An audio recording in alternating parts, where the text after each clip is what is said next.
We lost our home in a fire, and my evil Mill said I could only stay in her garage because I'm not her family. She thought she could treat me like trash, but now she's the one left out. The last few months have been rough. Near the end of last year, we lost the house to a freak accident. We lost almost everything we owned. It's just been a really stressful time for my little family of 4. We were out for a school recital when we received the call from a neighbor, and we returned to find the house in flames. The fire department tried to save what they could, but the damage was really bad. We ended up selling the property and moving altogether because the repairs essentially meant rebuilding the house. I have been married for 10 years, and my Mael has never liked me. I still didn't expect her to act the way she did during this time. I always believed that even if she didn't like me, she'd help me in a time of need because I was the mother of her 2 grandsons and the wife of her son, and I made them happy. I was wrong. On the night of the accident, we needed a place to stay temporarily, at least until we could have a few moments to breathe and get our bearings. My husband suggested we stay with his mother for the night. It was late, and it made the most sense to us both. We drove over to the house. My boys were half asleep in the back seat, and we left them in the car when we went to speak to Miel to explain what was going on. She was very sympathetic initially, and said she had no problem with my husband and my son staying, but I would have to make other arrangements. My husband lost it with her, and began to yell that she was being unreasonable, and she refused to budge. In her words, I wasn't true family, and she'd never blessed our marriage in the first place, so I was not her responsibility. We left and spent the night in our car, and we got a motel the next day. She began calling and inviting us over to stay again, and she said that she'd graciously permit me to stay in the garage for a few days. Again, we didn't take her up on the offer, and my husband told her that she was being very disrespectful. My Mael got very angry and said we were spitting on her generosity. She then offered to keep the boys so that they wouldn't need to stay in a motel while we put our lives back in order. Again, we rejected her offer. We heard nothing from her for a few days until we learned that she'd been bad-mouthing me to people. She was claiming that I was tearing the family apart in this time of need with my grudges. From her point of view, she'd opened her house to us in an instant, and I turned her down and forced my husband's sons to live in a cheap motel because I didn't like her. My husband set the record straight, but Miel did not ease up. She made an official complaint to the fire department claiming that I had caused the accident purposefully to destroy the house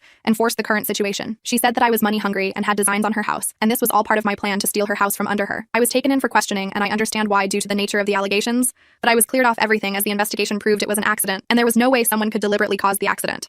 She later showed up to the house while we were going through it to see what could be salvaged, and she made disparaging comments about how we should not be upset as these were just things. Yes, they were things. I'm not upset about the stove and the couch and the bed. I'm upset about the arts and crafts projects my sons made for Mother's Day every year. I'm upset about irreplaceable family heirlooms. I'm upset about the memories that were lost. The house was a fixer-upper when we bought it, and we did a lot of the restoration ourselves. We had professionals handle things like the wiring, but we did the painting and the sanding and whatever we could to save money. My youngest son had a gaming console that he owned, which had been left at her house before the accident. They'd been over for a weekend with their father and had taken the console to keep them occupied. Mael stated she didn't have it, and we must have taken it back. My son argued with her that he'd had a conversation with her about leaving it there for the week so his cousin could use it while visiting. She gaslit him to the point of frustrated tears and kept saying we'd taken it back, and it had probably been lost in the accident. The truth came out from others that Miel had given it away after we'd refused her initial offer of hospitality. The shining ray of light through all this has been that this is the straw that broke the camel's back for my husband. We all went NC after these incidents and a few more, and we cut contact with her shortly before moving to our new place. She has been trying to get our address from family members, but she hasn't had any luck just yet. My husband made it clear that he'd have no problem cutting off anyone else in the family who gave her our address or contact information. If she can't support us when we're at our worst, she doesn't deserve to be there when we're at our best.